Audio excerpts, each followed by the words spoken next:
আজকের খুব সুন্দর বাড়ি করে, খুব সুন্দর বাড়ি করে বাড়ির দেয়ালের গায়ে লিখে রেখেছে পিতা মাতার আশীর্বাদ। ওই বাড়িতে সব কিছু পাবেন, বুড়ো আর বুড়ি বাদ। আজকে যদি বিশ্বাস না হয়, এই যে বাপগুলো বসে আছে, একটা একটা করে হাত ধরে তুলে নিয়ে সাইডে গিয়ে জিজ্ঞাসা করুন, চাচাজি নাস্তা হয়েছে, চাচাজি ভাত খাওয়া হয়েছে? কেউ বলবে হয়েছে, কেউ বলবে হয়নি, যাব, ইত্যাদি ইত্যাদি।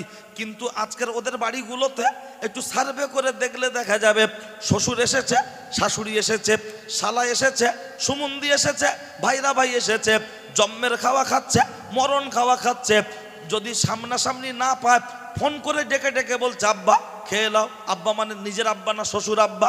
ভাই চলে এসো, ভাইরা ভাই চলে এসো।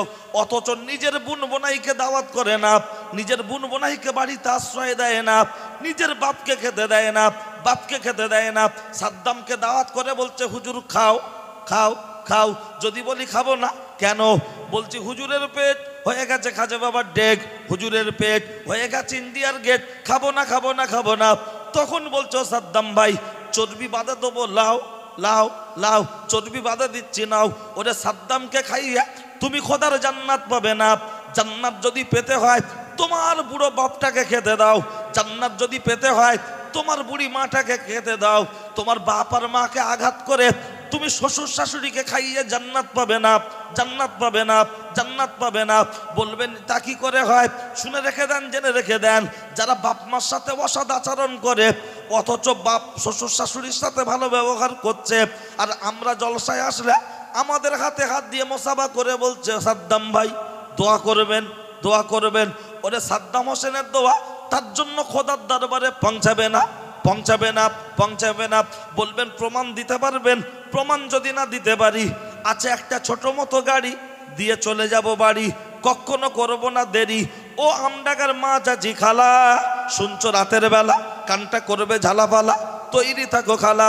লক্ষ্য করলে দেখতে পাওয়া যায় কেতাবের মধ্যে এসেছে, আমি আপনার মাঝে বুখারী শরীফের রেওয়ায়েত থেকে উদ্ধৃতি দেব, কোনো গল্প নয়, কোনো গল্প নয়। বাপ মার সাথে খারাপ আচরণ করে তুমি যত তসবি টেপো, যত গপ গপ গপ গপ করে তসবি টেপো, যতই তুমি নামাজ পড়ো, তোমার কপালে শান্তি মিলবে না, মিলবে না, মিলবে না। বলবেন তা কি করে হয়? এটা তো আলাদা পাঠ, এটা আলাদা পাঠ। না না না না না না, শান্তি মিলবে না। প্রমাণ দেওয়ার জন্য বুখারী শরীফের রেওয়ায়েত থেকে আমি আপনাদের মাঝে কথা উপস্থাপন করব। আমার সকলের ভালো লাগবে না, লাগার দরকার নাই। আমার বক্তব্য শুনে কেউ দেবে পেটাই, কেউ দেবে মেয়েটাই, দুটোর একটা হলে হয়ে যাবে ভাই, অসুবিধা নাই। তাই একটু বলে রেখে যাই, লক্ষ্য করলে দেখতে পাওয়া যায়। আমি আপনাকে সবিনয় নিবেদন করে জানাতে চাই, বুখারী শরীফের রেওয়ায়েতের মধ্যে এসেছে, বুখারী শরীফের রেওয়ায়েতের মধ্যে এসেছে পাহাড়ের চূড়ার উপরে 2 কামরা বিশিষ্ট একটি ঘর, একটি ঘরে মা আর একটি ঘরে বেটা। এই মা হলেন একজন সাধারণ ব্যক্তি, আর ছেলেটা সাধারণ নয়। ওই ছেলেটি হলো আল্লাহর আবেদ বান্দা, আল্লাহর মাহবুব বান্দা, যার কথা বুখারীতে বর্ণনা এসেছে। লক্ষ্য করলে দেখতে পাওয়া যায় ছেলেটি পাশের ঘরে শুয়ে আছে রে, মা আরেকটি ঘরে বিশ্রাম করছে, আর ওই ছেলেটি গভীর রজনীতে নামাজ পড়ছে, যে নামাজটা হলো তাহাজ্জুদের নামাজ। মা পাশের ঘরে শুয়ে শুয়ে বলছে বেটা একটু পানি খেতে চাই, কিন্তু ছেলে তখন নামাজ পড়ছে। ভাবলো মায়ের জন্য পানিটা একটু পরে নিয়ে যাব, নামাজটা শেষ করব। আবার কিছু সময় পরে মা আর একবার চিৎকার দিয়ে বলছে বেটা একটু পানি খেতে চাই। তখনও ছেলে নামাজ পড়ছে, ভাবলো নামাজটা শেষ করব, আমার মায়ের জন্য পানি নিয়ে যাব। দুবার হয়ে গেল, তৃতীয়বারের মাথায় মা বলছে ও বেটা একটু পানি খাবো। তখনও মা নামাজ, বাচ্চা নামাজে দাঁড়িয়ে ভাবলো নামাজ শেষ করে মায়ের জন্য পানি নিয়ে যাব। মা যখন বাচ্চা যাচ্ছে না, মা রাগান্বিত হয়ে বললেন আল্লাহ ও তোমার অলি সেজেছে, আমি 1 গ্লাস পানি চাইছি, আমার পানি পান করায় না, ওর মান সম্মান তুমি ধ্বংস করে দাও, ধ্বংস করে দাও, ধ্বংস করে দাও। মা ঘুমিয়ে পড়েছেন, ছেলেটি নামাজ শেষ করলো। লক্ষ্য করলে দেখতে পাওয়া যায় টুকটুক টুকটুক টুকটুক করে মায়ের ঘরের সামনে চলে গেল, আস্তে করে দরজাটা খুলে ভিতরে গেল, চলে গিয়ে বলছে মা জননী, গর্ভধারিণী মা জননী গর্ভধারিণী, কোনো সাড়া শব্দ নাই। কয়েকবার ডাকলো, কোনো সাড়া শব্দ নাই। কারণ কেতাবের মধ্যে এসেছে আন্নাউমু আখুন মাউত, ঘুম হলো মরণের ছোট ভাই, ঘুমিয়ে গেছে, মারা গেছে, কোনো সাড়া শব্দ নয়। কয়েকবার ডেকে নিজের ঘরে চলে আসলো, দরজা বন্ধ করে দিল। নিজের ঘরেতে এসে দরজা বন্ধ করে ইবাদত করছে অথবা বিশ্রাম করছে। আর এই বিশ্রাম করতে করতে হঠাৎ করে কে যেন দরজার সামনে চলে আসলো, এসে আওয়াজ দিচ্ছে, কে? আমি। কে? আমি। কে তুমি? দরজা খোলো। দরজা খুলে দেখতে পাওয়া যাচ্ছে কি সুন্দর একটি নারী, দেখলে মনে হবে ডানা কাটা পরি। সে বলছে, ওগো আল্লাহর ওলি, ইউজ মি, আমাকে ব্যবহার করুন। আল্লাহর আবেদ বান্দা তার চেহারার দিকে তাকিয়ে বলল, দূর হ, বেরিয়ে যা। মহিলা বলছে, কেন? এখানে তো কেউ নাই, তুমি আর আমি একা, চারদিকটা ফাঁকা, কেউ পাবে না দেখা, চলে এসো চলে এসো। কিন্তু না না না না, কোরআন শরীফে আয়াতুল কুরসির মধ্যে কি আছে?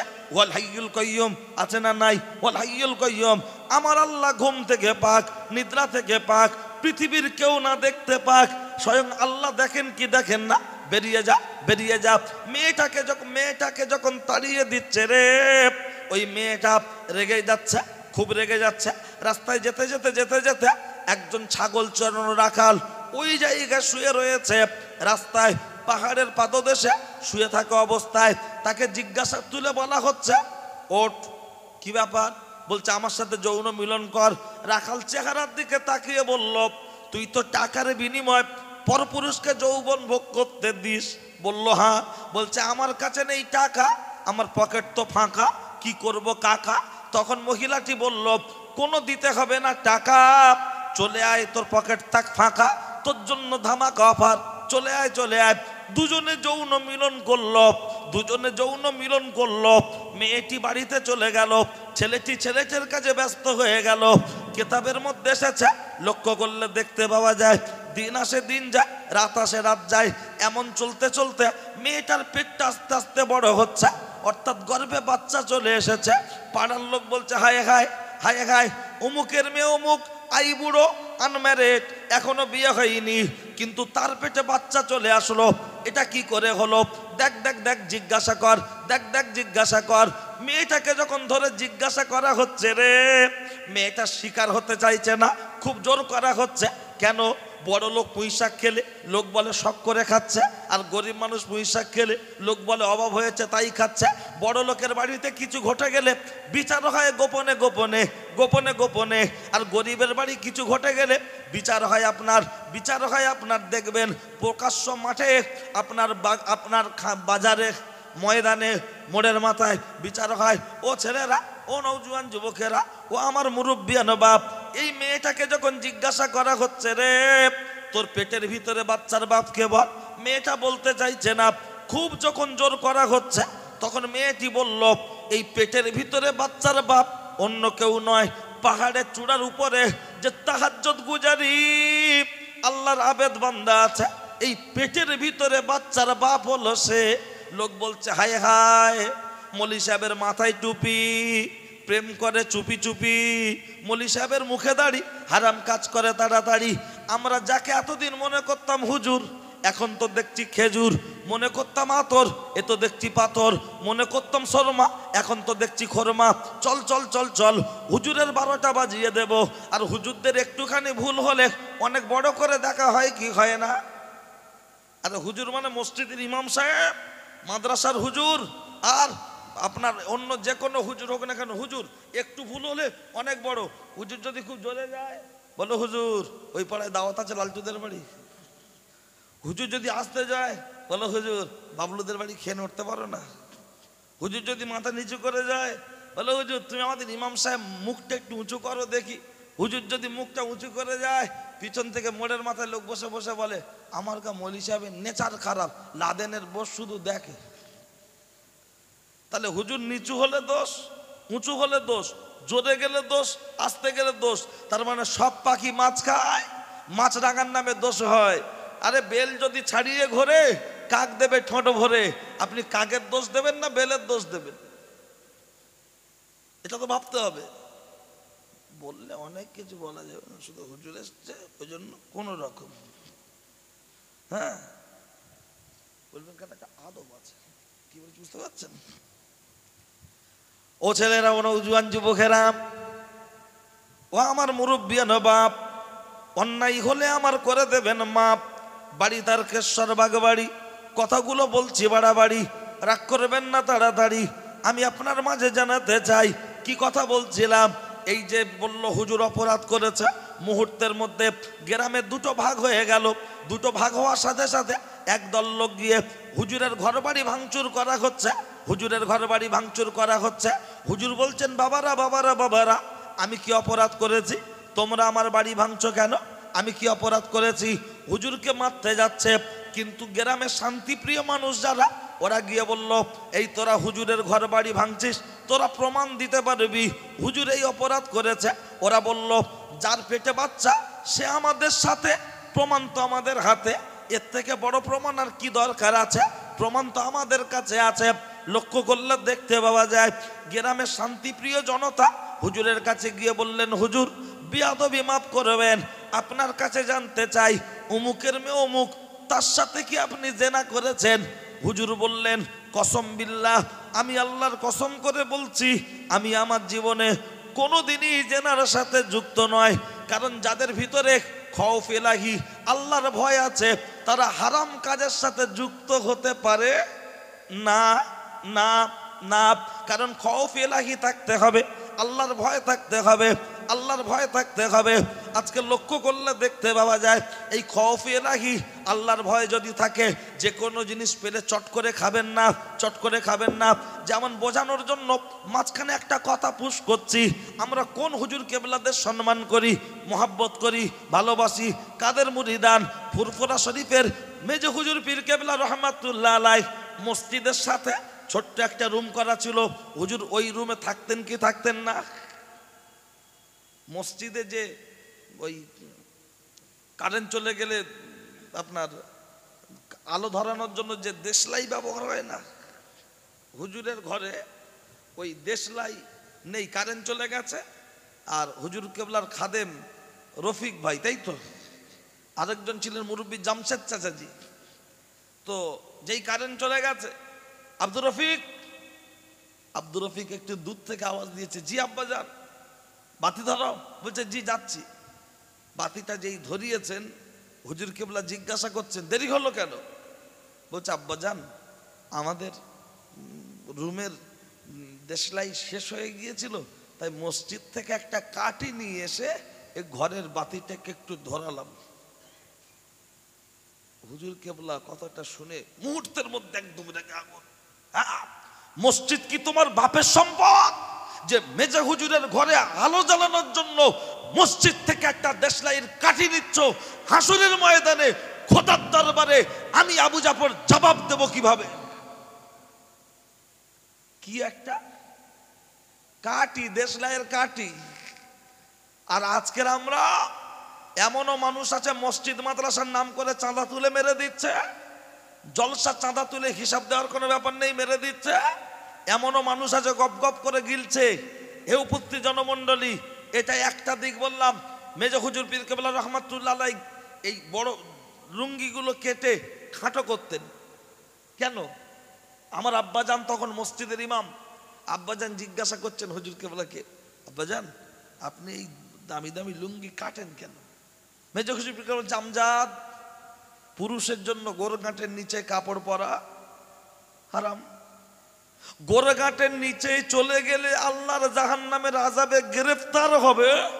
আমি আবু জাফর সেই আল্লাহর জাহান্নামের ভয়ে লুঙ্গিটা কেটে খাটো করছি যাতে গোরগাঁটের নিচেই না যায়। একটু বলবেন না সুবহানাল্লাহ?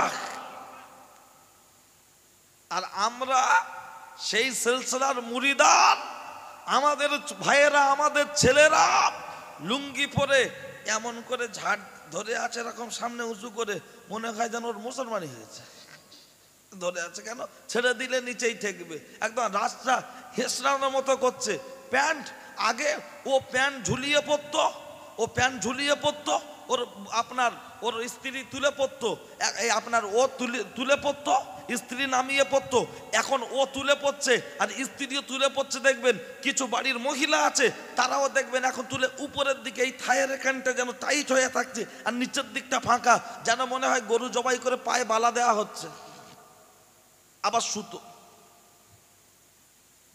কোন হুজুরদের আমরা অনুসরণ করি, ছোট্ট শুধু মাঝখানে খৌফে লাগিয়ে আল্লাহর ভয় থাকলে কতটা যাচাই বাছাই হয়।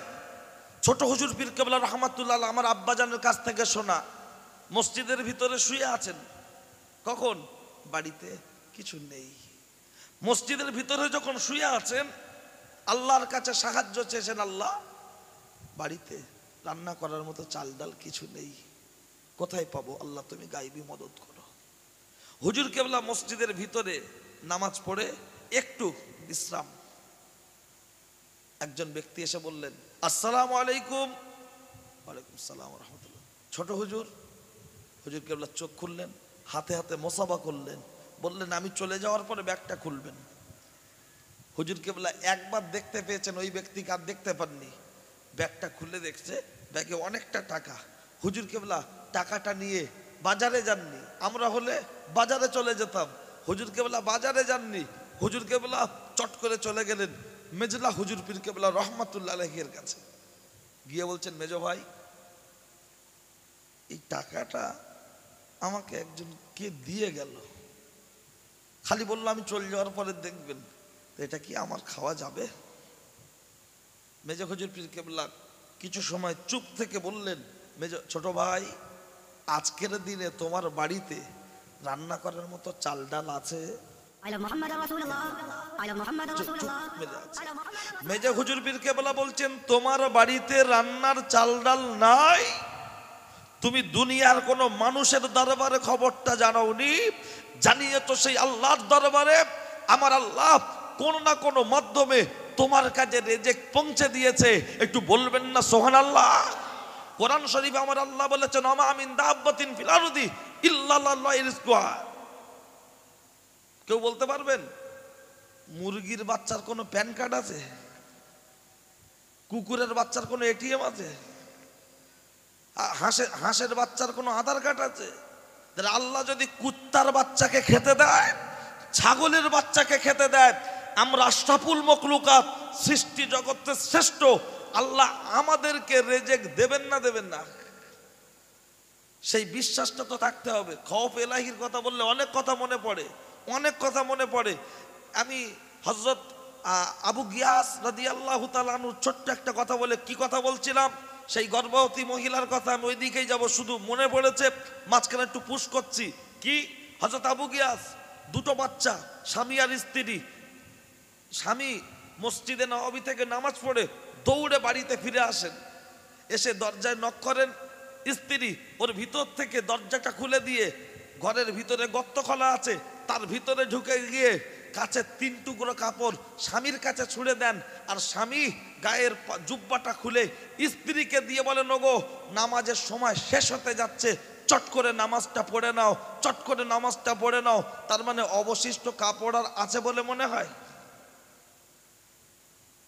এরকম বেশ কিছুদিন, কয়েকদিন চললো।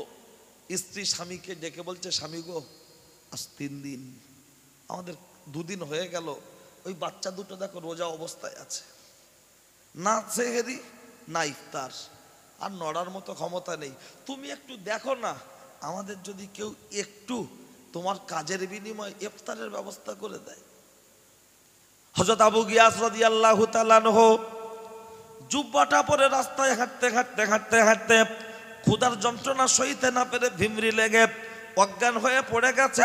অজ্ঞান হয়ে যখন পড়ে গেছে, লক্ষ্য করলে দেখতে পাওয়া যায় হযরত আবু গিয়াস অজ্ঞান হয়ে যখন পড়ে গেছে আর অচৈতন্য হয়ে গেছে, ওই পায়ের এই বুড়ো আঙুলটার সাথে একটা সাপ বা কিছু যেন জড়িয়ে ধরে আছে, একটা কিছু যেন জড়িয়ে ধরে আছে। লক্ষ্য করলে দেখতে পাওয়া যায় কিতাবের মধ্যে এসেছে আবু গিয়াস অনেকক্ষণ পরে যখন হুঁশ ফিরল, জ্ঞান ফিরল, জ্ঞান ফেরার পরে দেখছে পায়ে যেন কি একটা জড়িয়ে আছে।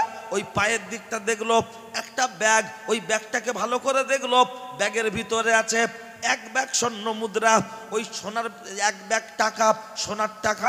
মনে মনে আনন্দ করছে, আমার স্ত্রীকে কাপড় কিনে দেব, তার শরীরটাকে ঢাকবে, আমার বাচ্চাকে ইফতারের ব্যবস্থা করব, আমি নিজে ইফতার করব। আজ দুদিন হয়ে গেল, না তারাবি, না সেহেরি, না ইফতার, ক্ষুধার্ত অবস্থায় জীবনযাপন করছি। এত পরিমাণ কাঁদছে, এরকম মনে মনে চিন্তা করছে। হঠাৎ আওয়াজ চলে আসলো, ও আবু গিয়াস, ওই তুমি যে সম্পদটা নিয়ে আনন্দ করছো, ওটা কি তোমার বাপ গেলে সম্পত্তি? তুমি আনন্দ করছো, যার সম্পদ তাকে ফিরিয়ে দাও। শরীয়তের উসুল হলো, কেউ যদি হারানো জিনিস কুড়িয়ে পায়, তাকে মালিক খুঁজতে হবে কতদিন? সর্বোচ্চ 1 বছর। 1 বছর মালিক খুঁজতে হবে। আর আজকের আমাদের মোবাইলগুলো চুরি হওয়ার সাথে সাথে সিম বন্ধ হয়ে যাচ্ছে কি যাচ্ছে না, গুপগাপ চলে যাচ্ছে। শুধু তাই নয়, ব্যাখ্যা দেব না আজকের, ব্যাখ্যা অন্য সময় হবে। আবার কোনোদিন সুযোগ হলে লক্ষ্য করলে দেখতে পাওয়া যায়, ও ছেলেরা, ও নওজোয়ান যুবকেরা, হযরত আবু গিয়াস রাদিয়াল্লাহু তাআলা আনহু ওই টাকার ব্যাগটাকে নিয়ে বাড়িতে এসেছেন। স্ত্রী বলছেন ওটা কি? বলছে কিচ্ছু নয়। বলছে ওটা কি? কিছু নয়। একটি জায়গায় রাখতে গিয়েছেন, রাখতে যেই গিয়েছেন, ওই সময় স্ত্রী ব্যাগটাকে নিয়ে দেখছেন 1 ব্যাগ স্বর্ণের মুদ্রা। স্ত্রী বলছে, স্বামী গো, আজ 2 দিন হয়ে গেল, আর আমরা সইতে পারি না, না সেহেরি না ইফতার, তুমি এর থেকে কিছু টাকা নিয়ে ইফতারের ব্যবস্থা করো। স্বামী বললেন, না না না না না, এটা তো হারানো সম্পদ, আমি কুড়িয়ে পেয়েছি, কুড়িয়ে পাওয়া সম্পদ মালিক দেখে আমাকে খুঁজিয়ে ফিরিয়ে দিতে হবে। স্ত্রী বললেন, তুমি দুটো নাও, কিচ্ছু হবে না। স্বামী বললেন, ও আমার স্ত্রী, শুনে রেখে দাও, জেনে রেখে দাও, লোকের সম্পদ কুড়িয়ে পেয়েছি, এটা হলো আমার কাছে এখন আমানত, আমি আমানত খেয়ানত করতে পারবো না, যার সম্পদ মালিক দেখে ফিরিয়ে দেবো। স্ত্রী আবার যখন বললেন, অন্তত 10টা ওর থেকে মুদ্রা নাও। স্বামী তখন বললেন, তুমি যদি এই সম্পত্তির উপরে বেশি বেশি লোভ করতে থাকো, আমি তোমার স্বামী হয়ে তোমাকে তালাক দিতে রাজি আছি, কিন্তু পরের মাল আত্মসাৎ করে বেঁচে থাকতে রাজি নয়। একবার জোরে বলুন সুবহানাল্লাহ। 2 দিন না খাওয়া অবস্থায়, তারপরেও বলছে পরের মাল আত্মসাৎ করব না। আর আমরা যারা লোকের মাল আত্মসাৎ করছি, কদিন না খেয়ে আছি? ও ছেলেরা, এটাই হলো খৌফ ইলাহি, আল্লাহর ভয়। কথা আপন জায়গায় রেখে আসুন। কি আলোচনা করছিলাম আমি ভুলে যাইনি, খৌফ ইলাহি। ওই মেয়ে আল্লাহর আবেদ বান্দা বললেন, কসম বিল্লাহ, আমি আল্লাহর কসম করে বলছি, আমি জেনার সাথে যুক্ত নয়, আমি জেনার সাথে যুক্ত নয়। কিতাবের মধ্যে এসেছে, লক্ষ্য করলে দেখতে পাওয়া যায়। ওই জায়গা থেকে মেয়েটাকে জিজ্ঞাসা করা হচ্ছে, আপনার আল্লাহর আবেদ বান্দা বললেন, আমি ওই জেনার সাথে যুক্ত নয়। উত্তেজিত জনতার কাছে শান্তিপ্রিয় জনতা এসে বলল, গ্রামের একটা গ্রুপ এসে বলল, এ যুবক, এ যুবকেরা, তোমরা তো হুজুরের নামে দোষ দিচ্ছ, আল্লাহর আবেদ বান্দা এ কাজ করেনি, তোমরা প্রমাণ করে দেখাও হুজুর এই কাজ করেছেন। তখন উত্তেজিত জনতারা বলল, আমরা প্রমাণ দিতে পারবো না, হুজুরকে প্রমাণ করতে বলো। হুজুর বললেন, বাবারা বাবারা বাবারা বাবারা, আমাকে 2 মিনিট টাইম দাও। নামাজের মুসাল্লা বিছিয়ে দিলেন। আল্লাহর ফোন নাম্বার কত? 24434। বলবেন সেটা আবার কি করে হয়? বুলাদির ফোন নাম্বার 1097। এই গজবন থেকে গীতাঞ্জলি ও বুলাদি মনের কথা খুলে বলি, আইমোর চলো না, ইউমোর ভুলো না, হ্যাপি হবো দুজনা, এটাই মোর কামনা। ও নাম্বারে কল করলে হবে না। আল্লাহর ফোন নাম্বার 24434। ফজরের ফরজ নামাজ 2 রাকাত, জোহরের, আসরের, মাগরিবের, এশার মিলিয়ে নেন। 24434। এই নাম্বারে ফোন করলে খুলে যাবে আমার আল্লাহর জান্নাতের দর। ইমানদার বান্দা 2 রাকাত নামাজ আদায় করে তুলে দিয়েছেন 2 হাত, করছে মোনাজাত, উজ্জ্বল হয়ে যেন আমার ভবিষ্যৎ। ওগো আল্লাহ, আমি তো অপরাধ করিনি, আমি তো অন্যায় করিনি, আমি অপরাধ করিনি, কেউ না জানে। ইন্নাল্লাহ আলিমুম বিযাতিস সুদূর, তুমি তো অন্তর্যামী, তুমি তো অন্তর্যামী। আমি অপরাধ করিনি, আমার ঘাড়ে দোষ চলে এসেছে, আমার ঘাড়ে দোষ চলে এসেছে। ওগো আল্লাহ, আমি কিভাবে প্রমাণ করব? তোমার কাছে সাহায্য চাইছি, তুমি গায়েবী মদদ দাও। এত পরিমাণ কাঁদছে, বাইরে থেকে লোক বলছে, ও মৌলী সাহেব হেরে গেছে, কেঁদে জিততে চাইছে, ও হুজুর হেরে গেছে, কেঁদে জিততে চাইছে। এত পরিমাণ কাঁদছে, আওয়াজ চলে আসলো, ওগো আল্লাহর বান্দা, আর তোমাকে কাঁদতে হবে না, চোখের পানিটা মুছে নাও, আর কাঁদতে হবে না, চোখের পানিটা মুছে নাও। ওদেরকে বলে দাও, পেটের ভিতরে বাচ্চা, ওই বাচ্চা ডেলিভারি না হওয়া পর্যন্ত কোনো প্রমাণ হবে না, কোনো প্রমাণ হবে না। আজকে সব বাড়ি চলে যাও। এই কথাটা যেই বলেছে ওরা বলছে মলি সাহেবের ভাব ভালো নয়, মলি সাহেব পালিয়ে চলে যাবে, মলি সাহেবের ভাব ভালো নয়। কিন্তু মনে রাখুন, লক্ষ্য করলে দেখতে পাওয়া যায় এমন একটা কন্ডিশন, এমন একটা পজিশন। এই হুজুর যখন বললেন পেটের বাচ্চা ডেলিভারি হওয়ার পরে প্রমাণ করে দেয়া হবে, ওই পেটের বাচ্চার বাপকে আজকে তোমরা বাড়িতে চলে যাও। কিছু মানুষের মধ্যে দুটো ভাগ হয়ে গেল, চলে গেল। কয়েক মাস অতিবাহিত হয়ে গেল। অতিবাহিত হওয়ার পরে লক্ষ্য করলে দেখতে পাওয়া যায় কিতাবের মধ্যে এসেছে দিন আসে দিন যায়, রাত আসে রাত যায়। পেটের বাচ্চা 4 মাস, 5 মাস, 6 মাস, 8 মাস, 9 মাস, বাচ্চা ডেলিভারি হওয়ার সময় চলে আসলো একদম কাছাকাছি। আমি আগে বলেছিলাম আখ চিবাতে দেবো না রস দেবো, মিলেছে। 4 থেকে ডাইরেক্ট নয়, বললে তো আরো আধ ঘন্টা বলা যায়, কিন্তু ডাইরেক্ট, কারণ সময় নষ্ট করাবো না। পেটের বাচ্চা ডেলিভারি হওয়ার সময় চলে আসলো, প্রস্রাব বেদনায় ছটপট ছটপট করছে, প্রস্রাব বেদনায় ছটপট ছটপট ছটপট করছে। ডেকে বলা হচ্ছে ও আল্লাহর ওলি, তুমি রেডি থাকো, বাচ্চা ডেলিভারি হওয়ার সাথে সাথে প্রমাণ তোমাকে দিতে হবে। ওই পেটের বাচ্চার বাপকে লক্ষ্য করলে দেখতে পাওয়া যায় কিতাবের মধ্যে এসেছে আল্লাহর আবেদ বান্দা বললেন ঠিক আছে, বাচ্চার ডেলিভারি হলো, বাচ্চা শোয়ানো আছে, বাচ্চার বয়স হলো মাত্র কয়েক ঘন্টা। হুজুরকে ডেকে বলা হচ্ছে হুজুর বেয়াদবি মাফ করবেন, আপনার কাছে জানতে চাই ওই তো বাচ্চা শোয়ানো আছে, ওই বাচ্চার বাপকে একটু জানিয়ে দাও। কিতাবের মধ্যে এসেছে হুজুর বললেন বাবারা বাবারা বাবারা আমাকে 2 মিনিট টাইম দাও। নামাজের মুসাল্লা বিছিয়ে দিল, 2 রাকাত নামাজ আদায় করলেন। 2 রাকাত নামাজ আদায় করে আল্লাহর কাছে সাহায্য চাইছেন, আল্লাহ আমি তো অপরাধ করিনি, কেউ না জানে তুমি জানো, তোমার কাছে সাহায্য চাইছি। এত পরিমাণ কাঁদে আওয়াজ চলে আসলো, ওগো আল্লাহর বান্দা আর তোমাকে কাঁদতে হবে না, চোখের পানিটা মুছে নাও, চোখের পানিটা মুছে নাও। বাচ্চা যেখানে আছে ওই বাচ্চার সামনে দাঁড়িয়ে যাও, ওই বাচ্চার সামনে দাঁড়িয়ে তোমার হাতের সাদা আঙুলটা নাড়বে আর মুখে মুখে বলবে, ওই বাচ্চাকে জিজ্ঞাসা করবে ওই বাচ্চার বাপকে, ওই বাচ্চাই বলে দেবে ওই বাচ্চার বাপকে। একবার জোরে বলুন সুবহানাল্লাহ। লোক বলছে মৌলী সাহেবের তার কেটে গেছে। এইটুকু বাচ্চা সবে মাত্র হয়েছে কয়েক ঘন্টা বয়স, ও কি কথা বলতে পারে? কিন্তু মনে রাখুন এই পৃথিবীর জমিনে 3টি ছোট্ট দুধের শিশু কথা বলেছিলেন। এই যে ছোট্ট দুধের বাচ্চাটা কথা বলবে, এটাকে একটু বেড়ে রাখুন। আমি এখানেই শেষ করব, কথা শেষ করে বিদায় নেব। শুধু বোঝানোর স্বার্থে, জীবনে ওয়াজ বহুত শুনেছেন বক্তাদের কাছ থেকে, মনে না থাকার কারণ একটাই, বক্তারা শুধু বলে চলে গিয়েছে, বোঝানোর মতো মন মানসিকতা কম ছিল। যদি বলেন প্রমাণ, ইউসুফ জুলাইখার ক্যাসেট বিখ্যাত, 6টা 8টা ডিশ কম বেশি আমাদের কাছে এ খবর ওয়াজ শুনেছি না শুনিনি? তার থেকে কি শিক্ষণীয় বিষয় শুনেছেন? তার থেকে শিক্ষণীয় বিষয় শুনেছেন ইউসুফ জুলাইখার প্রেমের কাহিনীটা। কিন্তু তার থেকে শিক্ষণীয় বিষয়টা কি পেয়েছেন? আমি কখনো কখনো বলি, হয়তো সোশ্যাল মিডিয়াতে শুনেছেন হয়তো আমার মুখ থেকে, সেই দিল্লির বিহারি চলে আসলো আপনাদের আমডাঙ্গা, উত্তর 24 পরগনা আমডাঙ্গা। যার বাড়ি এসছে তো বড় ভাই আছে দিল্লি, ছোট ভাই হিন্দি হালকা বোঝে বলতে পারে না, আর যে বিহারি আসছে সেও বাংলা বোঝে বলতে পারে না। তা আমডাঙ্গা যখন এসে ওর উঠোনে ঢুকছে, উঠোনের সাইডে একটা নারকল গাছ দেখে বিহারি বলছে দোস্ত এ কিয়া খায়? তো ছোট ভাই তখন বলছে হিন্দি কি বলবো, মাথা চুলকাতে চুলকাতে বলছে নারিকেল। বিহারি চেহারার দিকে তাকিয়ে বলছে নারিকেল হ্যাঁ, মানে কি হারিকেল না নারিকেল? তা বিহারি তখন বলছে একটা দো।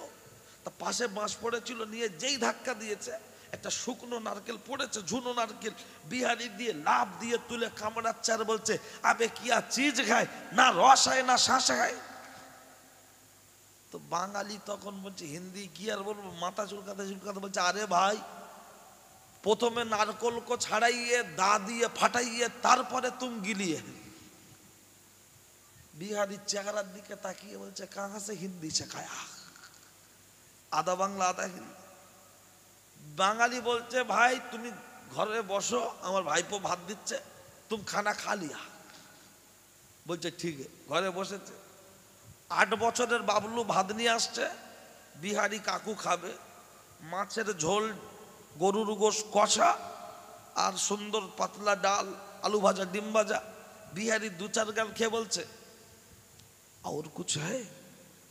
বাচ্চাটা দৌড়ে গিয়ে বলছে মা, বিহারি কাকু না বলছে কচুর তরকারি খাবো। ওর মা বলছে আমাদের হাঁড়ি বাসি তরকারি আছে, কালকে তুই বলেছিস? বলছে আমি বলি না, আল্লাহর কিরে। তা ওর মা তখন ওই বাসি তরকারিটা বার করে তাওয়ায় ফেলে একটু গরম করে দিয়ে বলছে, যেই দিয়েছে বিহারি আবার 2 গাল খেয়ে বলছে আর কুছ হ্যায়? এ গিয়ে বলছে ও মা, ও বিহারি গোশত পছন্দ করে না, শুধু কচু চাইছে। ওর মা কোদাল দিয়ে বলছে তোর বড় আব্বাদের বাগান থেকে 1 ঝাড় তুলে দে, খায় কাক পকেটে লাইলি। আচ্ছা ও কি কচু চাইছে? বাঙালি গোসল করে আসলো, নারকেলটা ছাড়ালো, একটা প্লেটে দিল। প্লেটে দেওয়ার পরে বিহারি খাচ্চার বলছে বহুত আচ্ছি চিজ খায়, রসও খায়, শাঁসও খায়। তাহলে নারকেলের মজা কখন? ছোবড়া ছাড়াবেন যখন। নারকেলের মজা কখন? ছোবড়া ছাড়াবেন যখন। আপনারা আমাদের নিয়ে এসেছেন নারকেলটা ছাড়িয়ে নেওয়ার জন্য। আর শুধু যদি বলি তখন, এখন তো বেশিরভাগ সময় বাবারা বাবারা কি বলবো নবীর দুঃখের কথা। তা কি দুঃখ আছে বল না। লোক বলছে পুরো ফেটকে দেশ, আরেকবার ফাটাক। কিন্তু তাতে না রস না শ্বাস, ওই জন্য লোক এদিক ওদিক ঘুরে আর বলে কি শুনবি, চল সব জানি। সব অজয় দেবগানের চাস্তো ভাই বাজারে ঘুরছে, এদিক ওদিক ঘুরছে, সহজ এখানে মাথা দেয় না কেন? আরে ডাল মে কুচ কালা খায়, সিকাবাব মে হাড্ডি খায়, মিটারের পাশ থেকে ঘুম মারতা খায়। বাড়ির পুরুষ মানুষগুলো কি হিজড়া? বাড়ির বউগুলোকে রাস্তায় তুলে দেয়? লজ্জা নেই, শরম নেই? প্রয়োজনে পিঠে নাম্বার লিখে দাও, যাতে যোগাযোগ করতে যেন সমস্যা না হয়। রাস্তার পাশের বউ দাঁড়িয়ে ফুচকা খাচ্ছে, চাস্তো ভাত ডেকে বলছে তোর ভাবি হেভি লেগদে না, হ্যাঁ টিপ পরেছে। তা বলছে ভাই কি পড়েছি, শাড়ি না মুশারি? ও তো দেখে মনে হচ্ছে মুশারি। বলছে দু শাড়ি। বলছে সব দেখা যাচ্ছে। বলছে শুধু কি আমি একা দেখবো? গজবন্দের লোকের হক নেই? ও কি কেন কুরবানির গরু না আকিকার ছাগল? কুরবানির গরু না আকিকার ছাগল? পাড়ার লোকের হক আদায় করতে হচ্ছে। 50টা টাকা থাকলে এই বুক পকেটের ভিতরে দেয়, কারণ পকেট মার হয়ে যাবে। আর সুন্দরী বউ আর মেয়েকে রাস্তায় তুলে দিচ্ছেন, লজ্জা হয় না? শরম হয় না? বাড়িতে গরু পুষলে গরুর মুখে দড়ি লাগাচ্ছেন, কারণ লোকের বাগানে চলে যাবে তাই। শুধু তাই নয়, ছাগল পুষলে ছাগলের গলায় দড়ি দিচ্ছেন, বাগানে চলে যাবে তাই। যুবক যুবতী মেয়েকে ছেলেকে রাস্তায় ড্যাং ড্যাং ড্যাং ড্যাং ড্যাং করে ঘুরছে। ওরে পিতামাতা সরকার ভেবে দেখা দরকার, তৈরি থাকো, হাসরের ময়দানে কৈফিয়াত দিতে হবে। আল্লাহর নবী বলেছেন ইয়াকুম আদ-দুখুল আলা নিসাই, তোমরা পরনারীর সাথে মেলামেশা থেকে বিরত থাকো। ফাকালা রাজুলুন মিনাল আনসারি, একজন জৈনক ব্যক্তি বললেন ইয়া রাসূলুল্লাহ আফা রাইতাল হামওয়াব ক্বালা আল হামওয়াল মাউত। তখন হামুল মাউত বলা হলো, দেওরের সাথে মেলামেশার ব্যাপারে আপনার মতামত কি? ওটা বসার ব্যাপারে দয়ার নবী বললেন ক্বালা আল হামুল মাউত, দেওর হলো মৃত্যুর মতো ভয়ঙ্কর, মৃত্যুর মতো ভয়ঙ্কর।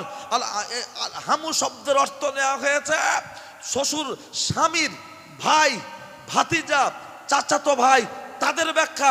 আজকের ড্যাং ড্যাং ড্যাং ড্যাং করে ঘুরছে, আর এ আপনার রমজান মাস আসলে ঈদ উপলক্ষে কিনছে লাচ্ছা, আপনার নিজেকে প্রমাণ করছে বিরাট বড় সাচ্চা। অথচ একদিকে জলসা হচ্ছে আর তার আড়ালে একদম সেই মেন রাস্তা থেকে মেলা, সেখানে গিয়ে খাচ্ছে ঠেলা। লজ্জা হয় না? শরম হয় না? তৈরি থাকুন, হাসরের ময়দানে খোদার দরবারে কৈফিয়াত দিতে হবে।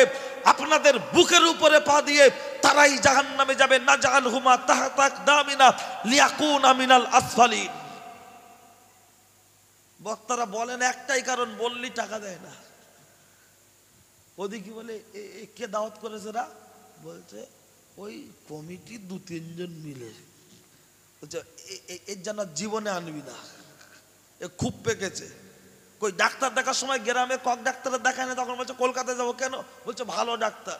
তা কলকাতার ভালো ডাক্তারের কাছে গিয়ে ভালো ওষুধ নিচ্ছে, আর যখন বাইরে থেকে আলেম ওলামা হুজুর দাওয়াত করে আনা হচ্ছে তখন বললে কলজেটা জ্বলে যাচ্ছে কেন? বাচ্চার কষ্ট হলেও গাল টিপে ধরে গালে ওষুধ দিচ্ছে, খা খা। বাচ্চা বলছে খাবো না, মা বলছে না গিললে ছাড়বো না। গলা চেপে ধরে বলছে গেল, যতক্ষণ না গেলে ততক্ষণ ধরে রাখে, কারণ মায়ের কষ্ট হয় বাচ্চা কাঁদলে। তারপরেও মা চায় বাচ্চাটা ঔষধকে সুস্থ হয়ে গেলে আমার বাচ্চা সারা বছর সুস্থ থাকবে। কথা ঠিক কি না? আলেম ওলামা বললে ভিতরে কষ্ট হওয়ার কি আছে? বিবেককে প্রশ্ন করুন। মসজিদের ইমাম যদি সঠিক কথা প্রত্যেক জুম্মায় বলো, চাকরি সদ্য বর্তলায় যাবে। ইমাম সাহেবের বলার পারমিশন নেই, আমি মঞ্চের বক্তা, আমি বললি মাইনাস মাইনাস। বলছে কালেকশন একদম ভালো হয়নি, এবছরটা ঠিক করলো, পরে ধরে দেবো। যেই গাড়ি উঠে যাচ্ছি বলছে ওরে পাপ বিদায় হয়েছে, ওরা জীবনে লোভ চলছে। তাই যখন মলি সাহেব এসব কথা বলে, এই কমিটির ছেলেরা হুজুরকে নিয়ে এসো, হ্যাঁ যাও গিয়ে বলো, কারণ আমাকে আমার টাইম 11টা পর্যন্ত যাবো একটু হরিণঘাটা, ঠিক আছে ওখানে জলসা। চলুন ভাই ও বাবাজি, কথা শেষ করব। আমি ওদিকে যে কথা বলতে চাইছি সেটা মূল বিষয়বস্তুটা হলো, মনে রাখবেন রাস্তায় ঘুরলে ওদের লজ্জা লাগে না। আলেম ওলামা মসজিদের ইমাম গ্রামের হুজুররা যদি বলে তখন ওর আত্মসম্মান লাগে। আত্মসম্মান লাগতে গেলে আগে তো আপনাকে ঠিক করতে হবে, আগে আপনাকে ঠিক করতে হবে যে আপনি আমরা ভুল পথে চলছি কিনা, এই ভুল পথে চলছে কিনা। গ্রামের ইমাম সাহেবরা কেউ যদি বলে তোর ছোট ভাই কি করে, পাড়ার যদি কোনো আলেম বলে তোর ছোট আব্বা কি করে, আরে নূহ নবীর ছেলে কেনান জাহান্নামে যাবে, তাই ইমাম সাহেবের ভাই গ্রামের কোনো আলেম মাওলানা হাবেজ সাহেবের ভাই সে ভুল পথে চলতেই পারে, সমস্যা কি?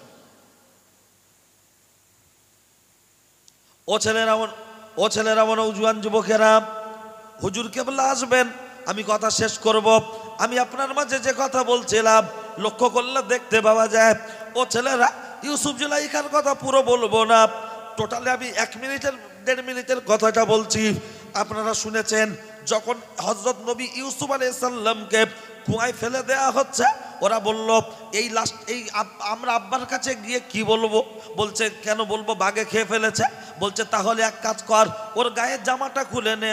আপনারা বক্তব্য শুনেছেন, লক্ষ্য করলে দেখতে পাওয়া যায় গায়ের জামাটা খুলে নিয়ে ইউসুফ নবীকে যখন কুয়ায় ফেলে দেয়া হলো, আমার আল্লাহ বললেন ফারিস্তা, ও ফারিস্তা, ও ফারিস্তা যাও যাও যাও, ও ফারিস্তা যাও চলে যাও চলে যাও, যাও চলে যাও চলে যাও, আমার নবী ইউসুফকে ওর ভাইয়েরা কুয়ায় ফেলছে, তুমি তোমার ডানা দিয়ে সেভ করে নাও। ফারিস্তা ডানা দিয়ে সেভ করে আমার নবীকে বসিয়ে দিলেন। আর এই ভাইয়েরা একটা বকরি ছাগল জবাই করে ওই বকরি ছাগলের রক্ত নিয়ে ওই জামাটায় লাগিয়ে নিয়ে আব্বার কাছে এবার ফিরে চলে যাচ্ছে। গিয়ে আব্বার কাছে গিয়েছে, গিয়ে কান্নাকাটি শুরু করেছে। আব্বা ছেলেদের চেহারার দিকে তাকিয়ে বললেন, ও ছেলেরা ছেলেরা, ও ছেলেরা ছেলেরা বলো বলো বলো বলো বলো ইউসুফ কোথায়? তখন 10 ভাই কাঁদতে কাঁদতে বলছে আব্বা আব্বা আব্বা আমাদের ছোট ভাই ইউসুফকে বাঘে খেয়ে ফেলেছে। আব্বা বলল এটা কখনো সম্ভব না, তোমরা সত্য বলছো না মিথ্যা বলছো? ওরা বলছে আব্বা আমরা জানি তুমি বিশ্বাস করবে না, তাই তার গায়ের জামাটা আমরা নিয়ে এসেছি। এই দেখো জামায় রক্ত মিশ্রিত জামা, এই দেখো ইউসুফের রক্ত আর জামা। আব্বাজান বললেন কই জামাটা দাও। জামাটা যখন হাতে দিয়েছে হযরত নবী ইয়াকুব আলাইহিস সালাম ওই জামাটা হাতে করে নিয়ে নাকের সামনে এমন করে শুকে ধরে বললেন, এই জামাটা ইউসুফের গায়ের ঠিকই কথা, কিন্তু রক্তটা ইউসুফের গায়ের নয়, এবং ইউসুফ মরেনি। ইউসুফ যেখানে আছে হায়াতে জীবিত আছে, মরণের আগে আগে আল্লাহ যেন আমার সাথে সাক্ষাৎ করিয়ে দেন। আর আল্লাহ তোমার দরবারে দোয়া চাইছি। এখন আমার জিজ্ঞাসা, আমি আপনার মাঝে কি বলেছিলাম? সিআইডি তদন্ত, সিবিআই তদন্ত, এর উৎস কোথা থেকে মনে আছে? বলেছিলাম না? নিয়ে কি করছে? শুকছে, তাই তো শুকছে। কুকুর এনে শোকাচ্ছে, আসামি ধরতে চাইছে এখন। আর হাজার হাজার হাজার বছর আগে হযরত নবী ইউসুফ আলাইহিস সালামের গায়ের জামাটা নবী ইয়াকুব আলাইহিস সালাম শুকে বললেন, এটা ইউসুফের গায়ের জামা ঠিকই কথা, কিন্তু রক্তটা ইউসুফের গায়ের নয়। সূত্র কোথা থেকে মিলেছে? নেই কি কোরআনে? সব আছে, তবে আমরা আমাদের জ্ঞান স্বল্পতার কারণে আমরা হয়তো সবকিছু খুঁজে বার করতে পারি না। আমরা তো ছোট মানুষ, তাই খুঁজে সবকিছু বার করতে পারি না।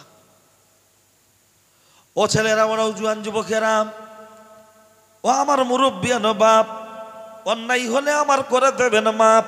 কেতাবের মধ্যে এসেছে, দিন আসে দিন যায়, রাত আসে রাত যায়। ইউসুফের সঙ্গে সঙ্গে আপনার শোকে শোকে আব্বা ইয়াকুব আলাইহিস সালাম চোখ অন্ধ হয়ে গেল, চোখ অন্ধ হয়ে গেল। কেতাবের মধ্যে এসেছে, লক্ষ্য করলে দেখতে পাওয়া যায়, এমন একটা সময় চলে আসলো, দিন আসে দিন যায়, রাত আসে রাত যায়।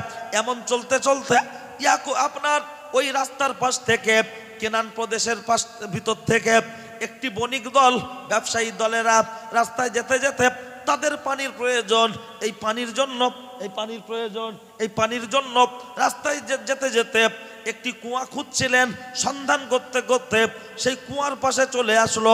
কুয়ার পাশে চলে এসে যখন এমনি করে বালতিটা ফেলেছেন, আমার আল্লাহ বললেন, ফারিস্তা যাও যাও, চলে যাও চলে যাও। ও ফারিস্তা যাও যাও চলে যাও, দেরি করো না, এখনই চলে যাও। গিয়ে আমার নবী ইউসুফ আলাইহিস সালামকে ওই যে বালতি ফেলা হয়েছে, ওই বালতিতে পানির পরিবর্তে আমার নবী ইউসুফ আলাইহিস সালামকে ওই বালতিতে তুলে দাও, ওই বালতিতে তুলে দাও।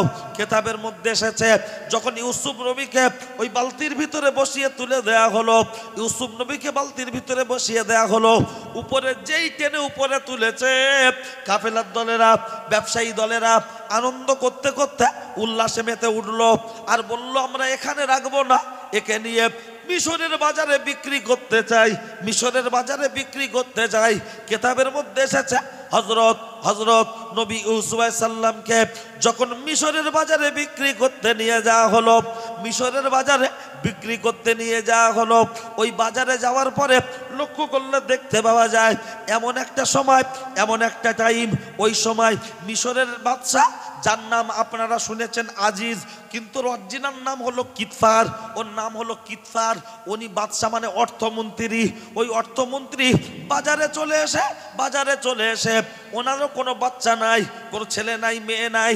বাজারে খুঁজতে খুঁজতে যখন আমার নবী ইউসুফ আলাইহিস সালামকে পেয়ে গেলেন, এক চান্সে উনি দাম দিয়ে, চড়া দামে ইউসুফ নবীকে কিনে নিলেন। নিয়ে যখন বাড়ির পথে যাচ্ছে, বিবি জুলাইখার কাছে গিয়ে বলছে, একটু দূর থেকে ডেকে ডেকে বলছে, ও বিবি জুলাইখা, ও বিবি জুলাইখা, দেখো দেখো দেখো দেখো দেখো দেখো, কি সুন্দর একটি গোলাম কিনে নিয়ে এসেছি। হযরত নবী ইউসুফ আলাইহিস সালামকে দেখে জুলাইখা বলল, ও আমার স্বামী গো, একে তুমি গোলাম বলো না, গোলাম বলো না, গোলাম বলো না, গোলাম বলো না। এই হলো আজ থেকে আমাদের সন্তান, আমি হব এর মা আর তুমি হবে বাপ, দুজনেকে আমরা পিতা মাতার মতো লালন পালন করব। একটু জোরে বলুন সুবহানাল্লাহ। সুবহানাল্লাহ বলার কারণ হলো যে ভাইয়েরা হিংসা করে ফেলে দিল কুয়াতে মেরে দেওয়ার জন্য, কিন্তু আমার আল্লাহ তাকে রাজ সিংহাসনে, রাজার বাড়িতে মানুষ করার দায়িত্ব দিলেন। লক্ষ্য করলে দেখতে পাওয়া যায়, দিন আসে দিন যায়, রাত আসে রাত যায়। তখন নবীর বয়স হলো 10 থেকে 10.5 বছর, 10 থেকে 10.5 বছর। আস্তে আস্তে বয়স যত বাড়ছে চেহারার পরিবর্তন ঘটছে, বয়স যত বাড়ছে চেহারার পরিবর্তন ঘটছে। এমন ঘটতে ঘটতে জুলাইখার মনের কোণের ভিতরে এক আলাদা একটা আগুন জ্বলছে, প্রেমের আগুন জ্বলছে। আমার নবীকে আর ছেলের নজরে দেখেন না, আর ছেলের নজরে দেখে না, এমন করে অনেক কিছু বোঝাতে চায়। আমার নবী ইউসুফ আলাইহিস সালাম, তিনি যখন নবী, আলাদা হিকমত তো আছে, বুঝতে পেরে নিজে থেকে একটু সাইড হয়ে চলতে চায়। একদিন আমার নবীকে ডেকে বলল, ও ইউসুফ, তুমি কি আমাকে ভালোবাসো না? বলছে, কি ভালোবাসবো, আমি তো আমার আল্লাহকে ভালোবাসি। তখন জুলাইখা বলছে, রে আমি তো তোমাকে ভালোবাসি, তুমি কি আমাকে ভালোবাসো না? বলছে, আমি আপনাকে মায়ের মতো ভালোবাসি। জুলাইখা তখন বলল, তুই আমার সন্তান নয়, আমি তোর মা নয়, তুই হলি আমার স্বামীর টাকায় কিনে আনা গোলাম, তোকে যা বলবো তাই শুনতে হবে। নবী ভাবলেন কথা তো ঠিক, আমার তো মা নয়, আমিও ছেলে নয়, আমি তো টাকার বিনিময়ে কিনে আনা গোলাম। মনটা বড্ড খারাপ হয়ে গেল, মনটা বড্ড খারাপ হয়ে গেল। কেতাবের মধ্যে এসেছে জুলাইখার একজন দাসী ছিল, দাসীটির নাম তফসিরের কেতাব এসেছে, তার নাম হলো কালিমামা। তফসিরের কেতাব এসেছে, তার নাম হলো কালিমামা। ওই কালিমামাকে লক্ষ্য করলে দেখতে পাওয়া যায়, ও ছেলেরা, ও নওজোয়ান যুবকেরা, ওই কালিমামা এমন একটা সময়, এমন একটা টাইম, কালিমামাকে ডেকে বলা হচ্ছে, ও কালিমামা, কালিমামা, কালিমামা, চলে এসো, চলে এসো, শুনে নাও, শুনে নাও, ইউসুফের প্রেমে আমি জুলাইখা দেওয়ানা, ইউসুফ ছাড়া আমি বাঁচব না, ইউসুফের প্রেমে আমি দেওয়ানা, ইউসুফ ছাড়া বাঁচব না। ওই ইউসুফকে ছলে বলে কলে কৌশলে যে কোনো মূল্যে তুমি যদি আমার ঘরে ঢুকিয়ে দিতে পারো, তোমাকে আমি পুরস্কার দেব। জুলাইখা বলল, ঠিক আছে, চেষ্টা করব। জুলাইখার মতো চেষ্টা করছে, দিন আসে দিন যায়, রাত আসে রাত যায়, চেষ্টা থাকতে থাকতে একদিন গভীর রজনীতে ইউসুফের কাছে চলে গেল কালিমামা, গিয়ে বলছি, ইউসুফ, জুলাইখা তোমাকে ডেকেছে। আমার নবী বললেন, এত রাতে যাব না। বলছে, কেন যাবে না? বলছে, না যাব না। বলছে, যেতে হবে। জোর করে বাই পেশাব দিয়ে বলছে যেতে হবে। আমার নবী বললেন, যাব না। তখন কালিমামা বলছে, রে তুই হলি গোলাম, গোলাম, টাকার বিনিময়ে তোকে কিনে আনা, যা বলবো তাই শুনতে হবে, তোকে যেতে হবে। আমার নবী যাওয়ার ইচ্ছা নাই, খুব জোর করে যখন কদম তুলে এগিয়ে যাচ্ছেন, ওই ঘরের ভিতরে ঢুকতে গেলে মাঝখানে দরজার সংখ্যা হলো সাতটা। এই যেমন খুঁটিগুলো দেওয়া আছে, একটা একটা করে টপকে মাথায় আসতে হচ্ছে, ওই রকম দরজার সংখ্যা হলো 7টা। 6টা দরজা পেরোলে 7 নম্বর দরজা খুললে জুলাইখার সাথে দেখা হবে। আমার নবী যখন যাচ্ছে আর কালিমামা একটি একটি করে দরজার তালা মেরে দিচ্ছেন, আমার নবী যখন যাচ্ছেন, জুলাইখা কালিমামা একটি একটি দরজায় তালা মেরে দিচ্ছে। কারণ এটা হলো জুলাইখার নির্দেশ, রে, যেন ইউসুফ পালিয়ে চলে না যেতে পারে, পালিয়ে চলে না যেতে পারে। কেতাবের মধ্যে এসেছে, লক্ষ্য করলে দেখতে পাওয়া যায়, আমার নবী যখন 6 নম্বর দরজা শেষ, 7 নম্বর দরজা খোলা দেয়া হয়েছে, আমার নবী ঘরের দিকে তাকিয়ে দেখলেন, 3টি জিনিস দেখলেন। একটি হলো ওই ঘরের ভিতরে একটি কোণের সাইডে হযরত নবী ইয়াকুব আলাইহিস সালাম হাতের শাহাদাত আঙুলটা গালে কামড়ে ধরে চিন্তিত অবস্থায় ঘরের এক কোণায় যেন দাঁড়িয়ে একটা পথিক ছবি ইউসুফ নবীর সামনে ভাসছে। একবার জোরে বলুন সুবহানাল্লাহ। ওই ঘরের ভিতরে আর 2টা জিনিস, একটা হলো জুলাইখা, আর একটা হলো দেব দেবতা, চোখে এরকম করে কাপড় বেঁধে। দেব দেবতা কার? জুলাইখা যাকে উপাসনা করে, আরাধনা করে, তাদের চোখে এরকম কাপড় বেঁধে দাঁড় করানো নেই, শোয়ানো আছে। আমার নবী জিজ্ঞাসা করলেন, ও জুলাইখা, জুলাইখা, এদের এই অবস্থা কেন? তখন জুলাইখা বলতে লাগলো, ওরা আমার রব, আমি ওদের উপাসনা করি, আরাধনা করি, এখন তোমার সাথে আমি আনন্দ করব, এনজয় করব, আর আমার প্রভুরা যদি দেখে ফেলে, তার জন্য চোখে কাপড় দিয়ে দিয়েছি, আর ওরা দেখতে পারবে না।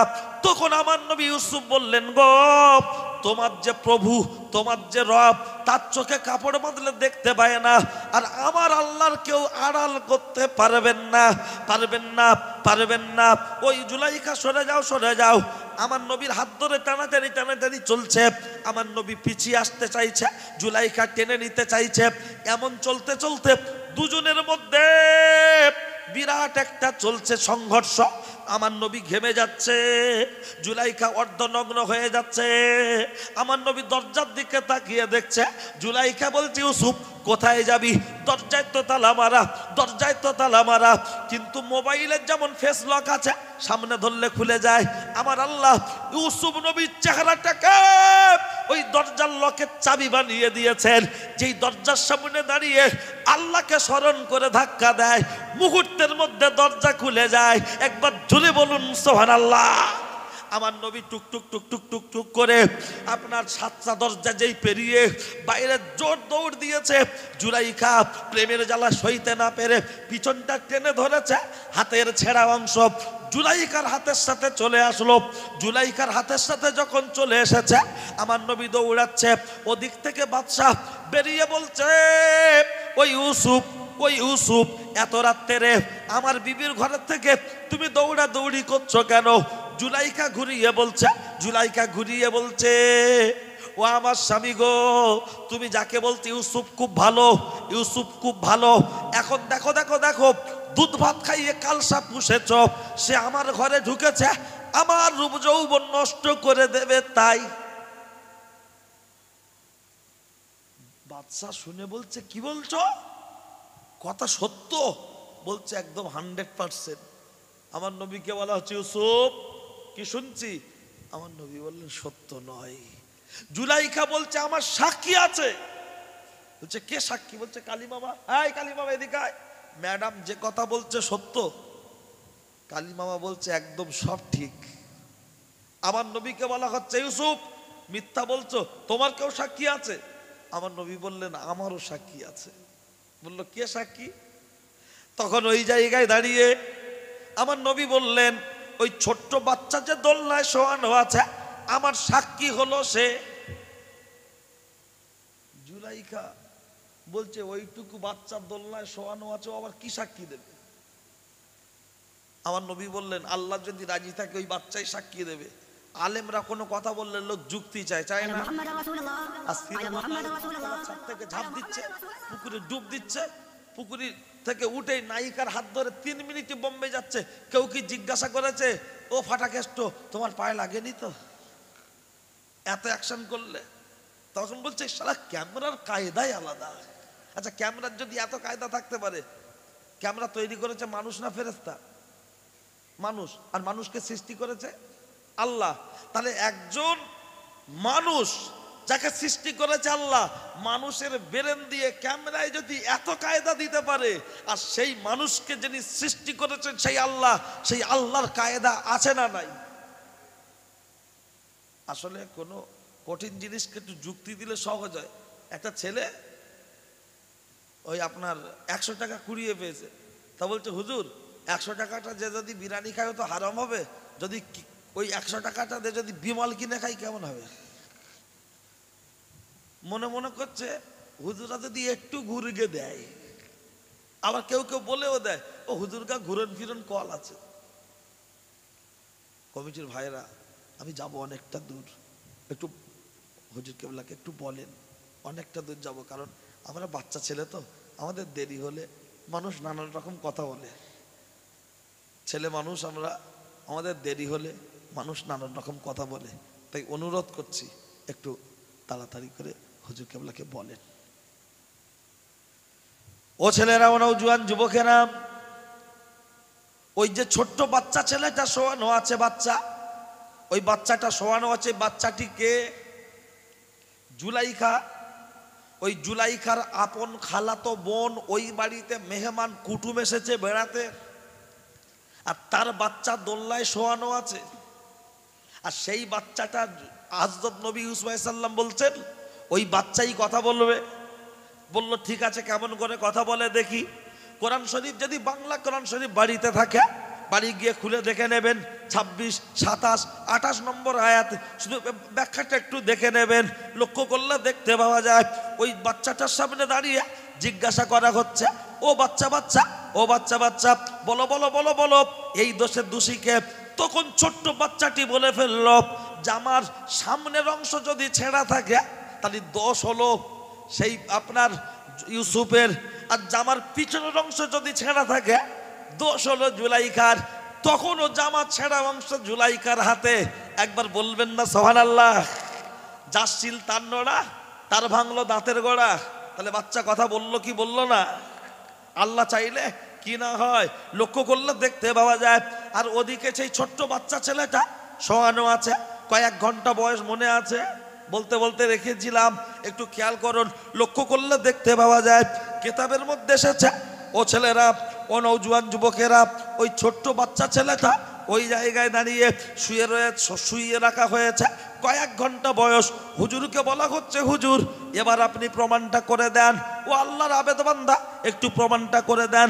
হুজুর বললেন, বাবারা বাবারা বাবারা বাবারা, আমাকে একটুখানি সময় দাও, আমাকে একটুখানি সময় দাও।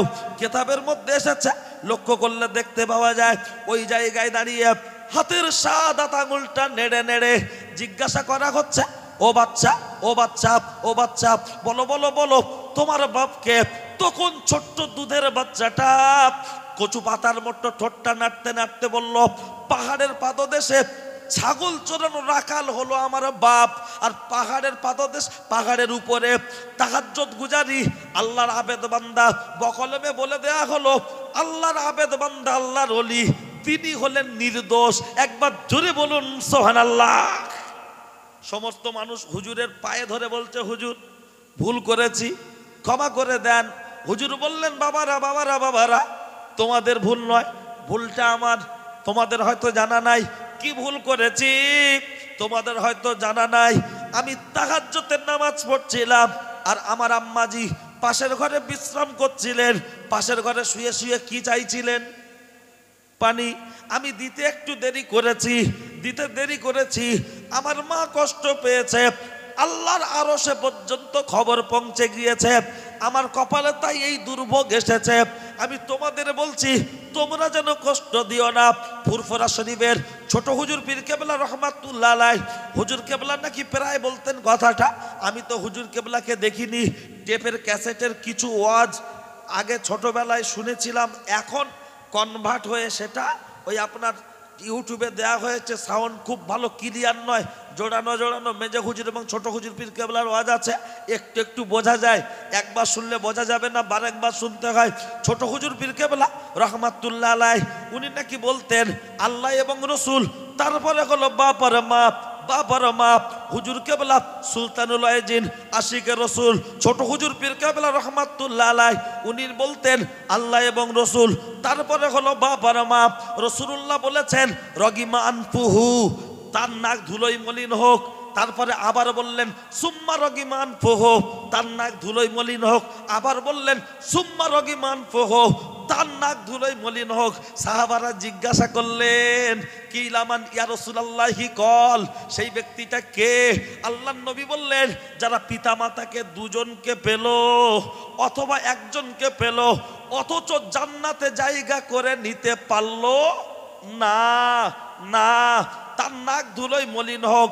এখন বলুন বলুন বলুন, ও আমার মুরব্বী বাপ চাচারা, ও আমার যুবক ভাইয়েরা, এই জায়গা থেকে আমি হাতে না ধরে পা দুখানা জড়িয়ে ধরে বলছি গো, এই এ পর্যন্ত যা বলেছি এটাকে বিচার বিবেচনা করে একটু ভাবার জন্য অনুরোধ করছি।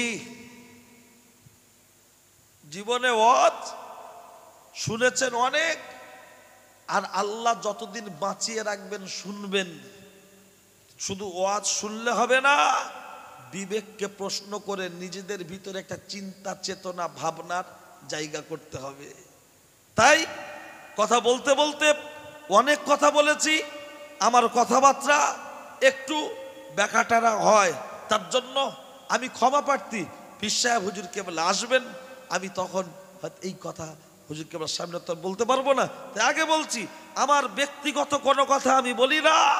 যদি আমার কথায় কেউ কষ্ট পান, আল্লাহর রাস্তে আমাকে ক্ষমা করবেন। আর এতটুকু কথা, 5 ওয়াক্ত নামাজ মজবুতির সাথে ধরুন, সিলসিলায় ফুরফুরা শরীফের মতদর্শটাকে যেভাবে মেনে চলছেন আরো শক্ত করে ধরুন। গ্রামের শিশু বাচ্চাদেরকে হাফেজ মাওলানা না করেন সেটা আপনার ব্যাপার, কিন্তু অনুরোধ করব, মাস্টার ডাক্তার ইঞ্জিনিয়ার যাই করছেন করুন, তার সাথে একটু কোরআনের জ্ঞান দিন। অন্তত যেন গোসলের ফরজ, পাক না পাক, হালাল হারাম, এটুকু যেন সে নিজেকে ব্যালেন্স করে চলতে পারে। এটা আমি আপনাদের কাছে অনুরোধ করব। বিভিন্ন মানুষ বিভিন্ন রকম কথা বলবে, ফুরফুরায় কি আছে, কিন্তু মনে রাখবেন যারা ফুরফুরা শরীফে নেওয়ার জন্য গিয়েছে তারা পেয়েছে, কথা ঠিক কি না? আর যারা শুধুমাত্র ওপর ওপর গিয়ে ঘুরেছে, আনন্দ করেছে, চলে এসছে, তারা কিছুই পায়নি। তার কারণ দুধ নিতে গেলে জগ বা মগ দরকার, তরকারি কাটা চুবড়িতে দুধ থাকবে না। নিতে গেলে সেই মন মানসিকতা, তেমন ঠিক করতে হবে। তাই আমি অনুরোধ করছি, আচ্ছা কমিটির ছেলে কেউ কিছু তো বলেও না, অন্তত যদি আমাকে একটু এসে কিছু বলে যাও ভাইয়েরা। ভাই ও বাবাজি, আমি আপনাদের মাঝে যা যতটুকু বলেছি তার সাথে পিতামাতার দোয়া এবং বদদোয়া, কত কঠিন, দোয়া করলেও কবুল হয়, বদদোয়া করলেও কবুল হয়, কিন্তু সেই বাপ মায়ের সাথে আমরা যাতে ভালো আচরণ করতে পারি তার দিকে আমাদের খেয়াল রাখতে হবে। এটা আমি আপনাদেরকে অনুরোধ করছি। বাপ মায়ের দোয়া যে কত নিয়ামত, আমার চেহারার দিকে তাকালে বুঝতে পারবেন। আমার আব্বা আমজাদ হোসেন আপনাদের সকলের কম বেশি পরিচিত। আব্বাজান ইন্তেকালের পর আমি তো পড়াশোনা ছেড়ে দিয়েছিলাম। ফুরফুরা শরীফের হুজুর কেবলা আমাদের বাড়িতে গেলেন, গিয়ে বললেন আমজাদ ইন্তেকাল করতে পারে, এখন আমি তো ইন্তেকাল, নারাই তাকবীর।